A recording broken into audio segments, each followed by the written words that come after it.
Game 7, do or die ng laro, napaka-physical. Ulo ni Cliff Hodge muntik na mabiyak. Sa tindi ng opensa bagsak si Aguilar, at kiskisan mga players.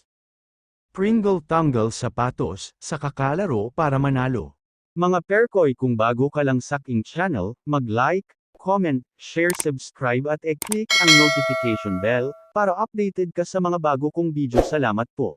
Hito na mga perkoy, Game 7 na ng laro, magiging do or die na nga ang mangyayari dito, kaya halika at panuorin natin ang mangyayari sa game. Sa unang quarter pa lang, ay agad na nagpapasikat si Scott Thomason, nagtala agad siya ng 4 points, kasama pa si Stand na maagang umaararo sa ilalim, ipinagpag ang depensa ng Bolts.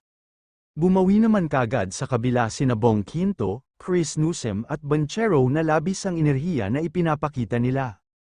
Japit Aguilar nagpapakilala na di lang siya magaling sa mga slam, meron din siyang laro sa ilalim. Nagkakaroon pa ng 4 na kalamangan dito ang Hinebra, kaya tawag kaagad ng timeout si Coach Trillo, para makapag-adjust na sila, kaya nung bumalik ang game naka-mini-run pa sila. Pero Pringle may pahabol pa na play, kaya matapos ang first quarter, lamang ang Gen Kings sa score na 20-15.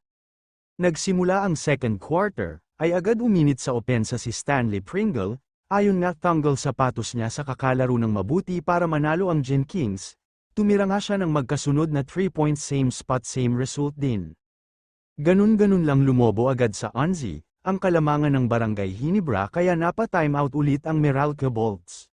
Matapos ang timeout nila, nagkakaroon din sila ng run, una nga dito si Cliff Hodge sa ilalim, sinundan pa ng nagkakasunod-sunod na mga 3-point shot in courtesy of Almazan, Chris Newsom at Bong Quinto. Ang malaking kalamangan ng Gen Kings ay nilamon na nga at umabanti pa ng 3 puntos. Dito nga sa quarter na to, muntikan na mabiyak ang ulo ni Hodge nang madaganan ni Stand. Chris Banchero, pinamaga pa ang kalamangan sa 5, bago matapos ang first half sa score na 36-31. Bagsak nga dito si Aguilar dahil sa matinding depensa, at physical na nangyayari sa game. At dito nga mga perkoy, dahil sa masakit ang dibdib ko na talagang nahihirapan na ang koponan ng Hinebra, mukhang gumaling din ang depensa ng Meralco na ipinapakita. Hindi ko itinuloy panunood ng third quarter, ninanais ko na pagtingin ko sa fourth quarter makakabawi na sila.